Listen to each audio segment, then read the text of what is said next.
안녕하세요. 한동아의 시기보감입니다. 오늘의 시기보감 주제는 바로 달해입니다.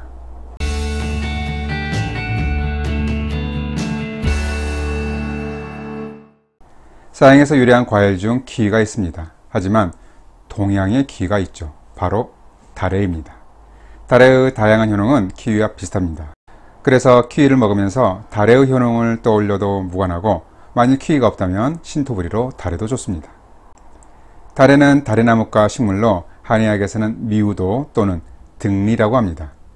본초 강목에서는 모양은 배 같고 색은 복숭아와 같으며 온숭이가 잘 먹어서 여러가지 이름이 붙은 것이다 라고 했습니다.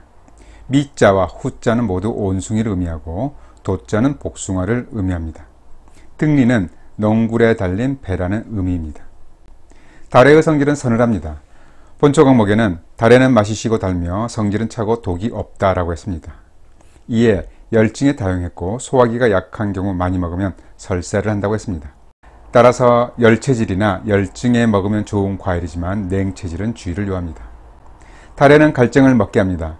본초 강목에는 달해는 갑작스러운 갈증을 먹게 하고 번열을 풀어준다 라고 했습니다. 동의보감에는 가슴이 답답하고 열이 나는 것을 풀고 실열을 없앤다 라고 했습니다. 달해는 열을 식혀주고 갈증을 먹게 합니다. 동의보감에는 달해는 소갈을 먹게 한다. 설이 내린 뒤에 익은 것을 자주 먹는다. 또 꿀을 넣어 정과를 만들어 먹으면 더욱 좋다라고 했습니다. 소갈은 당뇨병에 의한 갈증을 말하는 것인데, 잘 익은 달해는 꿀을 섞어서 약과를 만들어 상시 복용했습니다. 만일 혈당 조절이 잘 안 되는 당뇨병인 경우라면 꿀을 넣지 않고 그냥 말려서 먹는 것도 좋겠습니다. 달해는 기를 내려줍니다. 본초 강목에는 달해는 속을 고르게 하여 기를 내린다라고 했습니다. 따라서 속이 불편하면서 상기되는 증상에 달해를 먹으면 속이 편해지면서 상열감을 줄일 수 있습니다. 특히 갱년기 여성의 경우 상열감이 심할 때 달해를 먹는 것도 좋습니다. 달해는 열감을 동반한 골관절염에도 좋습니다. 본초 강목에는 달해는 골절풍과 몸 한쪽이 마비되어 움직이지 못하는 증상을 치료한다 라고 했습니다. 골절풍은 골관절염 중에서도 갑자기 관절이 붓고 아픈 경우를 말합니다.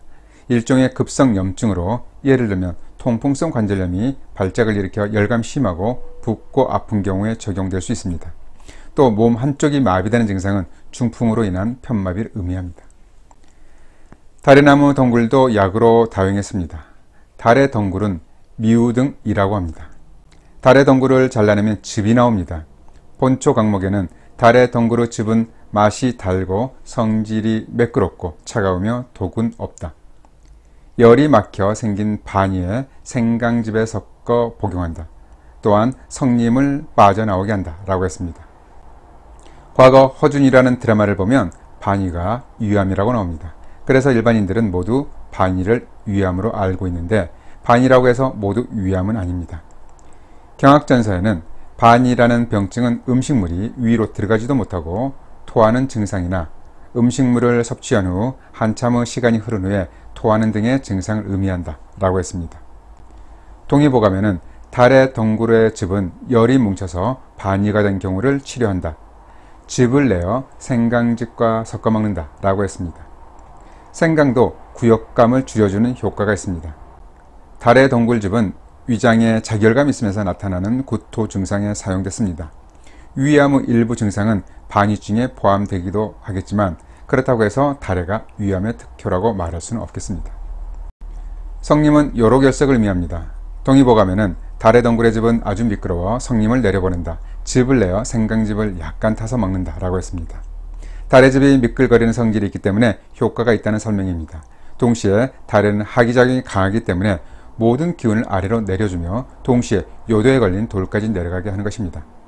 이때 온성의 생강즙이 냉성의 달해즙을 중화시키는 역할을 하는 것으로 생각됩니다.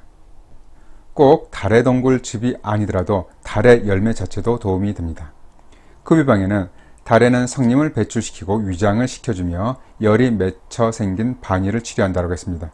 이를 보면 달해 열매를 먹어도 도움이 된다는 것을 알 수 있습니다. 사실 한 식물의 뿌리, 줄기, 잎, 열매 등의 효능은 약간씩 차이가 있을 수 있지만 큰 틀에서 대동소이한 효능을 갖고 있습니다.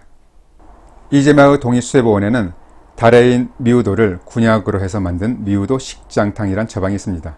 리우도 식장탕은 태양인의 열격 반이증에 사용하는 처방으로 나오는데 요즘으로 말하면 역류성 식도염 및 각종 유장병에 쓰는 처방입니다.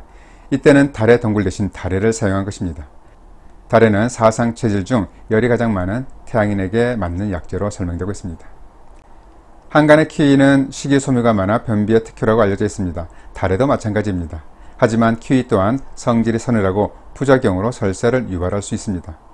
변비 측면에서는 효능이지만 설사 측면에서는 부작용입니다. 변비가 심할 때 다래를 먹는다면 일시적으로 변통이 됩니다. 다래는 속이 냉한 경우 섭취에 주의해야 합니다. 식료본초에는 오래 먹으면 냉기를 일으키고 비위를 손상시킨다고 했습니다. 본초 강목에는 많이 먹으면 비위가 차가워져 설사를 유발하게 한다. 병으로 실열에 있는 자가 먹어야 한다라고 했습니다. 다래는 성질이 차갑기 때문에 체질적으로 열체질이나 열증에 적합하고 몸이 냉한 경우는 설사 등의 부작용이 있기 때문에 주의해야 합니다. 다래는 몸이 찬 소음인에게는 적합하지 않을 수 있습니다. 문헌에 보면 다래는 주로 속을 긁어서 꿀과 함께 섞어서 먹기도 하고 생강즙에 섞어 먹는다고 했습니다. 다래의 성질이 냉하기 때문에 궁합적으로 약성이 따뜻한 꿀과 생강을 함께 먹으면 좋습니다. 하지만 다래의 차가운 성질을 약용하는 목적이라면 이때 꿀이나 생강이 들어가면 약효가 떨어질 수 있습니다. 따라서 열체질은 다래만 사용하고 냉체질이 다래를 먹고자 한다면 꿀과 생강을 함께 먹으면 좋겠습니다. 키위도 다래과 식물입니다. 키위는 뉴질랜드가 원산으로 알고들 있지만 사실 키위도 다래가 건너가서 개량된 것입니다. 키위에 털이 많이 나 있는 모습이 뉴질랜드에 서식하는 키위라는 새와 닮아서 그렇게 이름 지어졌다고 합니다.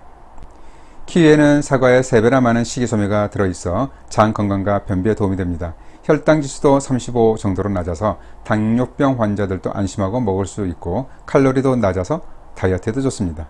또 비타민C, 비타민 E, 엽산, 칼륨, 칼슘, 인이 풍부해서 성장기 어린이의 성장 발육과 감기 예방에 효과적이면서 임산부에 부족한 영양소를 보충하고 노인들의 입마름에도 좋습니다.